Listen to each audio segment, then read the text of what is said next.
Identity and false identities. In this video, we will analyze the strategies for shaping identities and explore the connections between communication, moral order, and discrimination.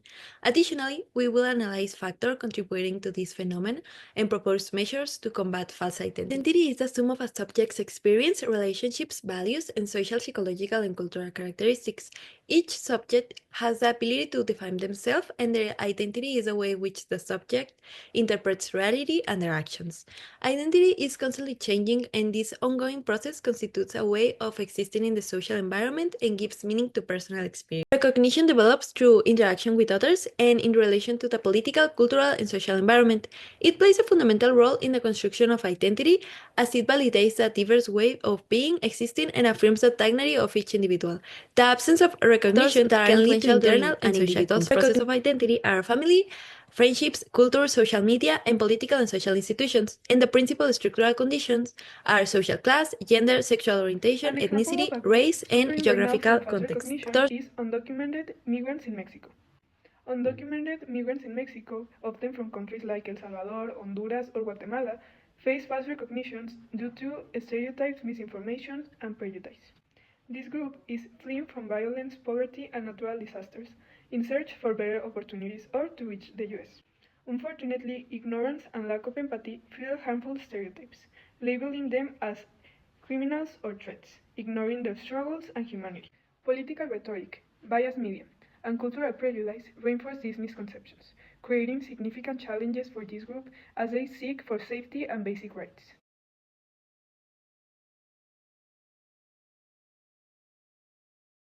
In Mexico, the media are very sensationalist, so on several occasions we have seen or heard false information about criminal acts carried out by undocumented migrants. But actually, these situations are not very recurrent, and we believe in that false information only because our ignorance makes us distrust their culture, customs, or even religion. Thanks to this, Mexican society has created a false identity about this vulnerable group. We believe that this group is a threat to our security. However, it has been shown that approximately 51% of migrants in transit through Mexico have suffered violence within our country, so it's illogical to believe that this group represents a danger to us when violence against them is totally justified and not sanctioned. On the other hand, there is the belief that these people do not contribute anything to society and that they only represent an economic problem for the country.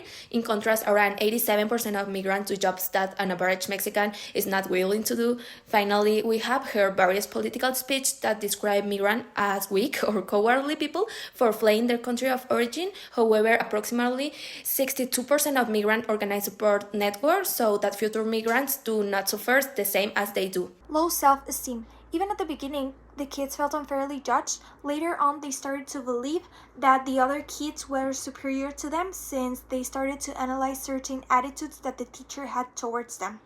And this influenced negatively on them since, for example, the discriminated kids had worse results on the card game activity. Violence among the children. Sometimes, as shown on video, people try to defend themselves from social injustices with violence as a last resort, when even as the teacher said, it doesn't solve the problem or make anybody feel better. As an example, the discriminated kid hit the other one on the guts in order to defend himself from the situation. And it puts a lot into perspective how something not offensive, as saying that you have brown eyes, for example, changes to be something actually hurtful whenever there's a connotation behind it, like for example as well, judging someone by the color of their skin. Helpless and that no one cares about them.